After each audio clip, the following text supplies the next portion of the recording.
Let's talk about Jeff Bezos and Lauren Sanchez's wedding. Hi, I'm Maria Paula Bermeo, clinical psychologist, and on this channel we talk about various topics and we analyze them from a psychological point of view. So if you're interested, please keep on watching. Before starting this video, I want to remind you that I give in-person and online therapy. So if you need a consultation, please feel free to reach me out on my social media, my phone number, my email. All of them will be listed down below on the description box as well. Don't forget to like this video, subscribe to the channel, it will help me out a lot. And if there's a specific topic that you would like me to talk about, leave it on the comments down below or feel free to DM me on my Instagram. I'm always open to suggestions and I love interacting with you all. I know I'm late to the game, but I really want to talk about the Bezos Sanchez's wedding because it has stirred up a huge conversation regarding various topics. The environment, over tourism, but especially the rich flaunting their money to poor common citizens. And all of these, mainly the latter, expose many things about the unstable mindset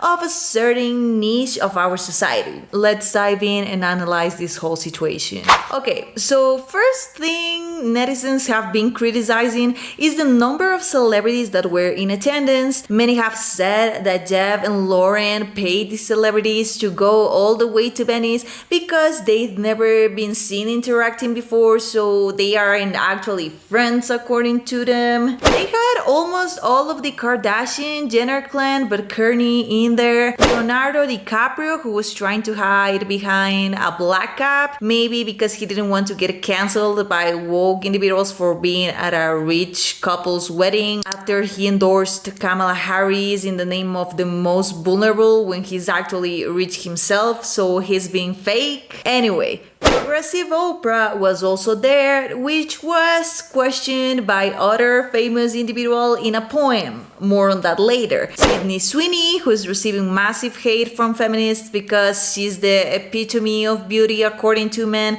and feminists cannot grab their heads around a woman being actually pleasing to the male look, and because she sold a soap with her bath water, which is weird, by the way, very fetish coded, but I thought it was my body, my choice in their philosophy. Usher went as well, another Kamala supporter, Tommy Hilfiger, and more. Now, again, people were questioning if Jeff and Lauren had even met these celebrities before because they invited openly left-leaning individuals as DiCaprio, Usher, Oprah, while they supported Donald Trump. Internet users assured they never talked to these people before because if they did, they would have known their ideology and they would have taken their distance. This just shows how pathologically extremist people can get with their political ideologies these days, and ironically, the guilty ones of it are those that belong to the side of love and tolerance. You know, it is possible to get along with those that have different opinions to yours, right? That's the beauty of diversity. You get to listen to different opinions, learn, discern information,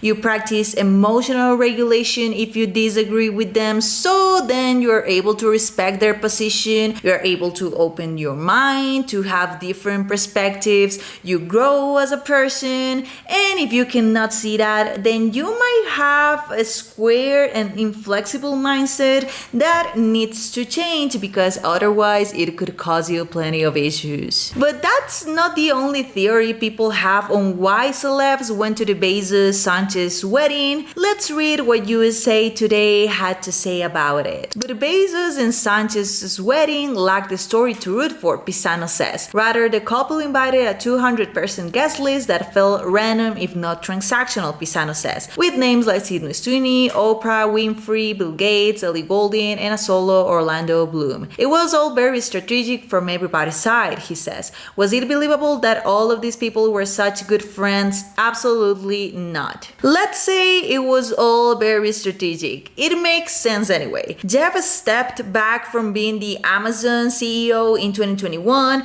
Lauren Sánchez has not been on TV for quite some time because both of them have just wanted to enjoy their wealth and being socialites, and for that they need to get close to celebrities, hence why they invited them to the wedding. And And celebrities themselves need to remain relevant by being everywhere. That way their faces ingrained into people's minds and they keep their popularity alive. Both sides want to keep the public hooked on them so they can monetize out of their fame. That's how the psychology of celebrity influencers marketing work. So maybe the 200 guest list from elites was just a win-win situation for everyone business-wise. I do gotta say that these 3-day celebrations seem to be more of a business move because Lauren and Jeff didn't marry in Venice. They had to legally marry in the US beforehand, and this whole trip was mostly symbolic. And just as an FYI, their kids were in Venice with them, and maybe they already celebrated with their family and closer friends in the US privately to have their intimate, most special party. Then why would they even throw a lavish 3-day party? What if in their minds they just wanted to feel like celebrities as their own particular way to celebrate their love? Rich people's brains work different, and I don't mean it in a rude way. It is what it is. How our mindset is built depends on the places we grew up in, who raised us, our economic status, and how it changes throughout the years, experiences, etc. So the way I think, the way you think, the way Lauren and Jeff think will definitely differ. Nonetheless, I gotta flag that many of these haters are people that have dedicated their lives to advocate for autonomy and independence. Why don't they respect the Bezos' autonomy and independence to do whatever they want with their money? Does that only apply when it comes to their own individualistic agenda? If that's the case, then it's not clicking, it just shows the selective extraction those people have, hence why they will turn a blind eye when they are called out for their hypocrisy. But internet users are not the only ones making a fuss out of the Bezos' lavish wedding. Celebrities as Charlize Theron and Rosie O'Donnell had to play the bigger person, aka the politically correct role, to avoid being cancelled, but their statements were certainly dysfunctional, disingenuous, but let's read this Vanity Fair article to understand why. Charlize Theron, Rosie O'Donnell, and more have harsh words for Jeff Bezos' gross wedding. A handful of celebrities have vocally criticized the Amazon billionaire's wedding to Lauren Sánchez Bezos. A-list stars like Oprah Winfrey, Leonardo DiCaprio, Tom Brady, and the majority of the Kardashian-Jenner clan, as well as political figures like Jared Kushner and Ivanka Trump, attended the second wedding of the fourth richest man in the world to Sánchez, a former journalist, licensed pilot, and outer space enthusiast. While speaking in Los Angeles Saturday at the 5th annual block party for her charity, Charlize Theron Africa Outreach Project, Theron made it clear that she was not sad to be left off the guest list of the Bezos' approximately 50 million shindig. First thing, many people were crying because Ivanka Trump was there because she's Donald Trump's daughter, and according to many progressive individuals, that meant that the Bezos' wedding went full MAGA. I don't know why would people get shocked for Ivanka attending, because Jeff and Lauren were at Trump's inauguration to begin with. They allegedly donated money to the Republican campaign.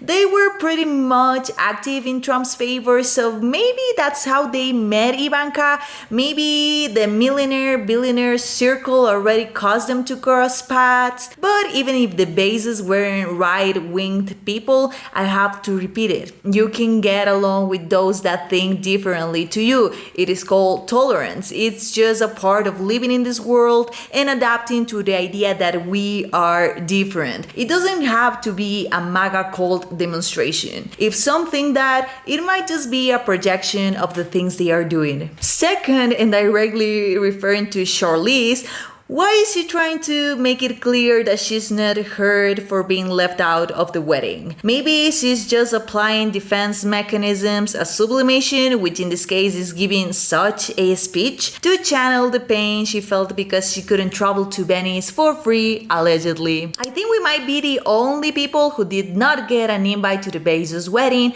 but that's okay because they suck and we are cool, the Oscar winner said. Theron then thanked attendees for coming to her charity event, especially when the world feels like it's burning, because it is. I acknowledge the world has been crazy lately. There's a lot going on everywhere, but hyper-focusing on those issues 24/7 is self-inducing mental illnesses. Why? Because focusing on the dark side of things exclusively, it's a cognitive phenomenon called negative mental filtering, which if it's manifested often, it depresses you, makes you anxious, more irritable, moody, stressed, etc. And the most ironic thing is that Charlize Theron, a rich, famous individual that usually lives in her privileged bubble, had the audacity to basically tell their audience, hate the rich because they don't care about you. In that case, the call is coming from inside the house, and Charlize lacks from mindfulness to see that she is actually part from that group. Yes, she has her charity, but according to certain groups, it doesn't matter if you give some of your money or not, it will never be enough. So Charlize is being fake, or she's so out of touch that she doesn't realize she's hating on her own people. Or she does know, but she's not willing to publicly accept that she is rich to avoid being cancelled and dealing with hate, so she acts as politically correct as she can to manipulate the woke masses to keep praising her so she can feed her ego, which was hurt because Jeff and Lauren don't think she's famous enough to invite her to their wedding, and simultaneously she's still motivating division and enhancing dysfunctional behaviors and ideas. The Oscar winner and humanitarian delineated some of the many problems society is currently facing. Immigration policy has destroyed the lives of families, not criminals. Women's rights are becoming less and less every day. Queer and trans lives are increasingly being erased, and gender-based violence is on the rise, she said. This isn't just policy, it's personal. In case it wasn't clear, she was still in the conversation with the Bezos wedding. Theron ended her polemic with the following remark: yeah, F them. If it wasn't clear that her cognitive dissonance is insane, she is a woman that's speaking about political issues and no one has tried to silence her. The LGBTQ just had their Pride Month, in which they were stripping with cops in the middle of the street, but it also sort of flopped because they were marching for everything and anything naked. It was less prominent because of themselves, not because society is ex-phobic, nor because they are being erased. And finally, after applying denial in all of her previous words, she closed her discourse with a sweet F them, exposing that she was actually bitter because she wasn't invited to the wedding. However, Charlize Theron wasn't the only celebrity that threw shade at the Bezos. Rosie O'Donnell also had some things to say about the wedding. In a poem titled Jeff's Wedding, posted on her personal Substack, Rosie O'Donnell lamented the Bezos nuptials. It turned my stomach, seeing all these billionaires gathering in the gross excess of it all. The show of it, she wrote. Is Oprah friends with Bezos? Really, how's that possible? He treats his employees with disdain. By any metric, he's not a nice man. O'Donnell also took some direct shots at Bezos' new wife in her poem, while hyping up Jeff Bezos' ex-wife, philanthropist Mackenzie Scott, and his fake femme-butt wife, who looks like that. Why would he choose her after the salt of the earth, Mackenzie? She ended up the post with a side-by-side comparison of two photos of Sánchez, captioned then and now, seemingly meant to draw attention to how the new Mrs. Bezos has physically changed over the years. I first need to say that it is funny to see Rosie being grossed out of the rich when she too has a lot of money, so much so that she was actually able to leave the United States as soon as Trump won the elections. You know that moving from one city to another, from one country to another,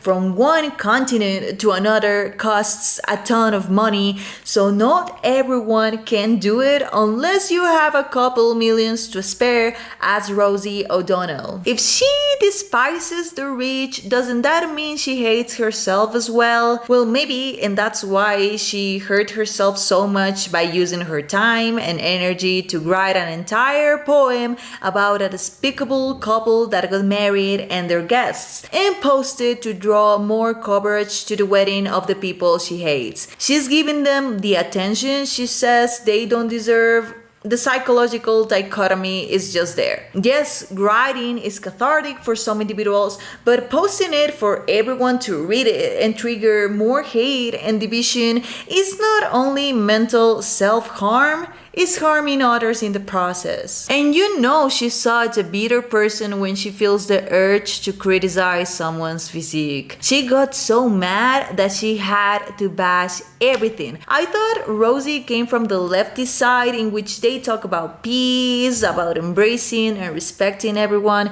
in which they let everyone do whatever they want with their bodies, you know, my body, my choice. Then why is she criticizing Lauren? Sure, it is evident that she's had some enhancements allegedly, and that could be another topic to analyze, but shouldn't people like O'Donnell encourage Lauren to live her life as she wants? Why is she going against those principles though? Is it because she feels envious that Lauren now has more money than her because she married a billionaire man? Is it because marrying a male is too conservative for Rosie? Is it because she's envious that they were able to invite celebrities and have a 3-day party in Venice without her? Is it because Lauren is embracing her femininity and Rosie would like to do the same, but she might not feel confident enough to do so, and she's just projecting her insecurities on Lauren? Her feminism was forgotten when she saw another woman thriving,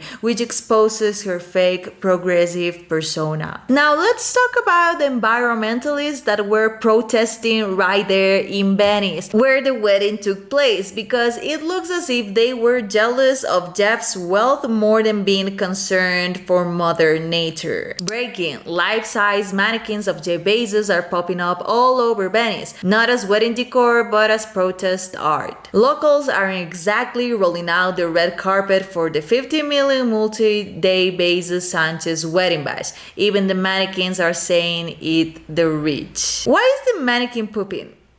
What does that have to do with the environment? Instead, it seems as if activists wanted to feel superior by humiliating the rich by doing that. Plus, they threw mannequins of Jeff into the water. Isn't that damaging? Doesn't that count as contamination? I understand getting concerned about our environment, but if you advocate for it, you shouldn't be throwing things into the water, even if it's a protest, because you're going against your own principles and you're making your marches lack sense. And now that we are talking about coherence, yes, they had signs that directly shame Bezos, but at one point I perceived they lost the plot. Why? Well, let's take a look at this other picture from the same march. No Bezos makes sense because they don't want him there, but no war. I know the Iran thing just happened, Israel versus Palestine, Ukraine versus Russia keep going, but is Jeff responsible for it? Why is that person wearing a Palestine shirt? Wasn't it an anti-Bezos protest? Then we have a pride flag as well.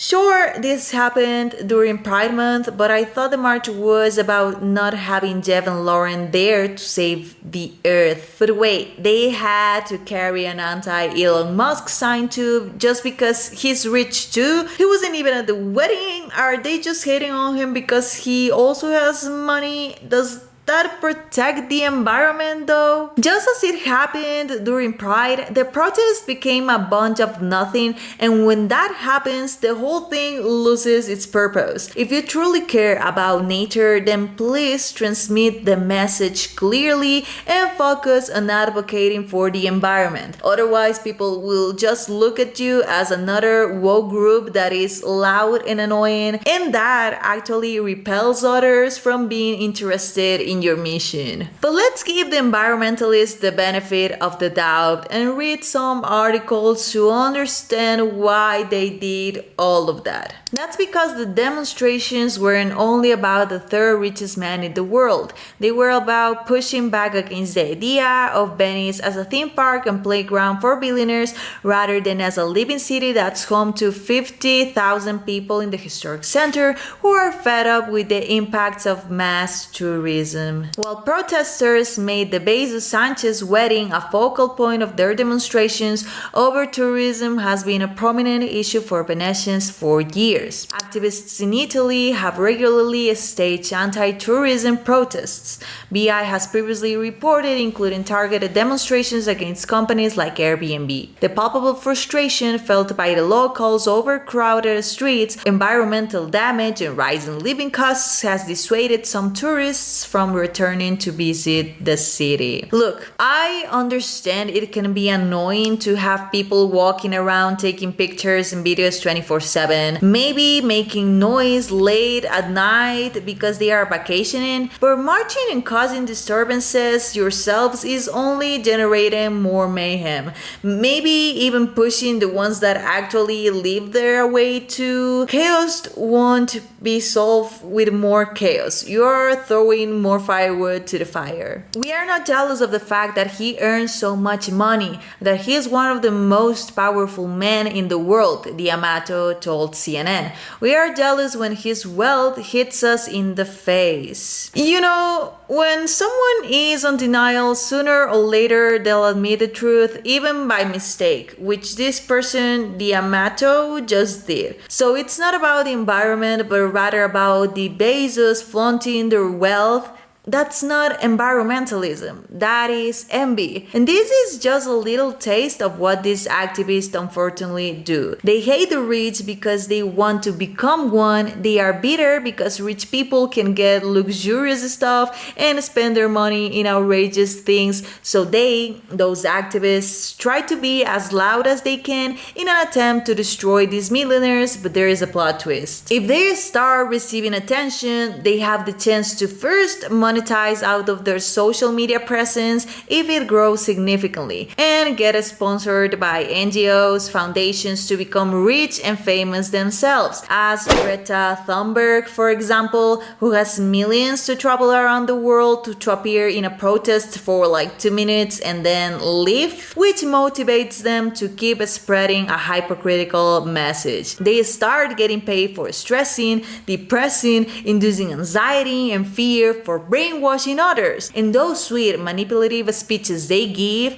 make normal people get blinded to the fact that the ones preaching them are actually part of the 1% they say they despise. The affair, which ended up Saturday with its third official day of festivities, is estimated to have cost some 50 million. Okay, yes, for common citizens, including myself, $50 million for a party is a lot for sure. And I know that people out there have been saying that Jeff and Lauren were willing to throw such a quantity of money away to make their wedding become a ritual to show that they were becoming the most powerful couple out there, to expose their intentions to conquer the world basically. And that's why they had that lavish wedding. That's why she was showing her massive enormous ring. But me, as a psychologist that analyzed them and has tried to empathize with them, I think that's a conspiracy theory. If they were trying to own the world, they wouldn't have explicitly shown their evil intentions. They would be as quiet as possible to avoid having other individuals attempting to sabotage their mission. And if they are trying to conquer something, I would say it most likely would be the outer space, and that's why they are so involved into their space flight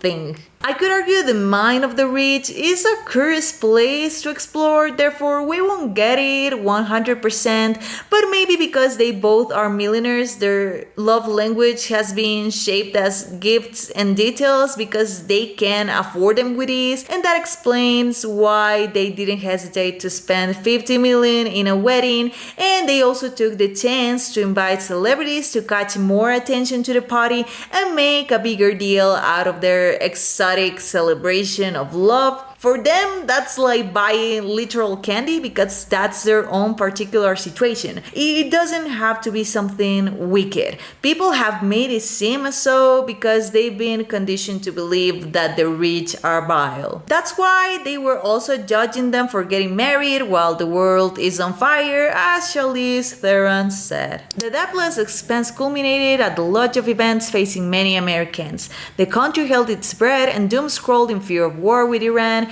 endured record heat, witnessed charged protests over President Donald Trump's immigration policies, her major Supreme Court decisions about reproductive health, and saw Zohran Mamdani, who said on June 29th, "I don't think we should have billionaires," win New York City's mayoral Democratic primary. Meanwhile, the city of Venice erupted in protests by locals and activists who saw the Bezos wedding as a sign of garish commodification of a fragile city. And that's the smattering of the news from last week. Again, I acknowledge many things are happening, but hyper-focusing on them will only make everyone psychologically sick because it makes you have a fatalistic perspective on things, making you the unhappiest person ever. It's fine to see the bright things as well. It's okay to have some time to disconnect from the world. I know not everyone is able to take a private jet to an island, but you can share with your friends, enjoy your favorite meal, go out on a run, on a hike, meditate,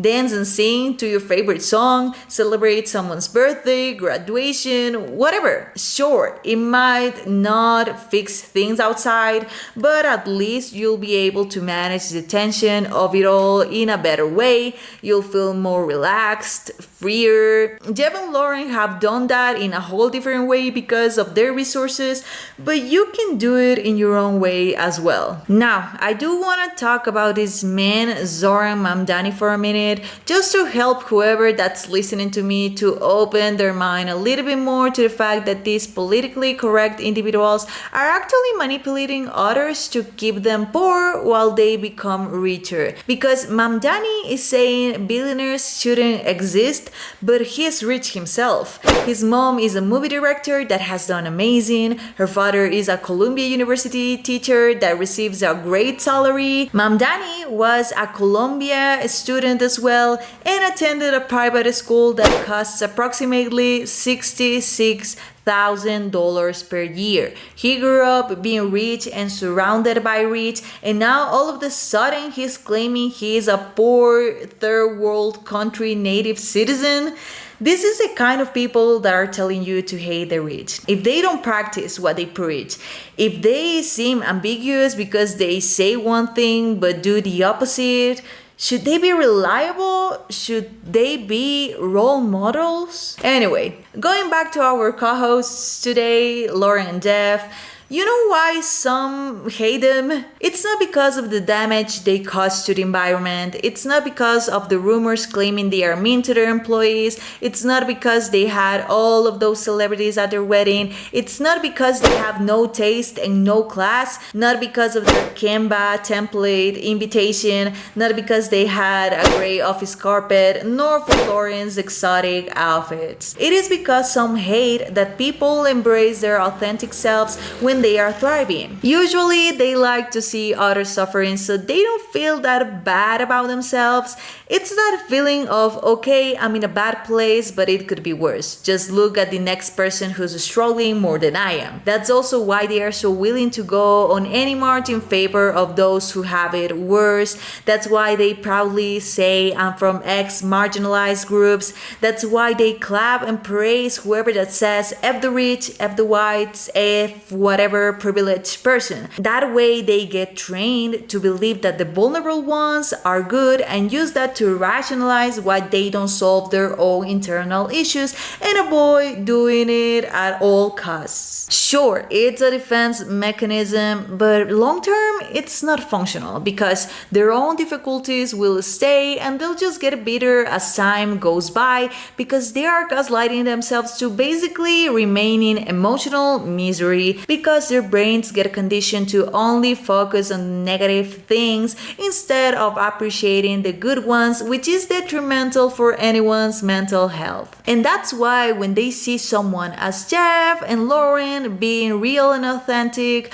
honest with the reality they live in, embracing the advantages they have, they get mad because they see someone in a better place, and that anger gets enhanced by the ideology that says the rich should give everything to the weaker ones, and if not, they are evil, which ironically comes from individuals that are rich themselves but don't want to admit it to maintain others feeding their egos and their pockets. That's something I talked about like 10 months ago in a video about politically correct discourses. I'll leave the link down below. But that's how they manipulate people. They divide to conquer. Yes, those that talk about love, inclusion, and tolerance might just be saying it in a performative way to brainwash you, not people like Jeff and Lauren. In the end, those two are enjoying their own particular reality that could seem out of touch for the average human being. Of course, but again, that's their own peculiar situation that we should actually let it be instead of hating and judging everything they do, because that just will get us more mental issues. Instead, if you find yourself hating on others, including those that don't know you, if you notice you're wasting time by insulting them and trying to ruin their wedding with marches that don't have a clear purpose, if you're trying to publicly shade them with speeches or Substack poems, if you're disappointed for their friendships after you've put them in a pedestal just because of their sweet words, if you're entitled to believe that you can tell them what to do with their money, it might be time to do some introspection, self-analysis. You may notice there are things you've been avoiding to face but are unconsciously harming you that will be better to heal from, so you'll be able to grow as an individual, be happier in your own personal terms, connect with different people, focus on the greener grass, and maybe find out that you have plenty of time to invest in your own individual growth. Maybe you could even help your own pockets to grow, and you can enjoy meaningful experiences and relationships with people you love. Sounds good, doesn't it? Is there something you'll learn from this video or something that you would like to add to the conversation? Leave it in the comments down below. Also, don't forget to like and share with someone that may find this useful, and don't forget to subscribe to the channel so that you never miss out from more interesting psychology content. Thanks for watching.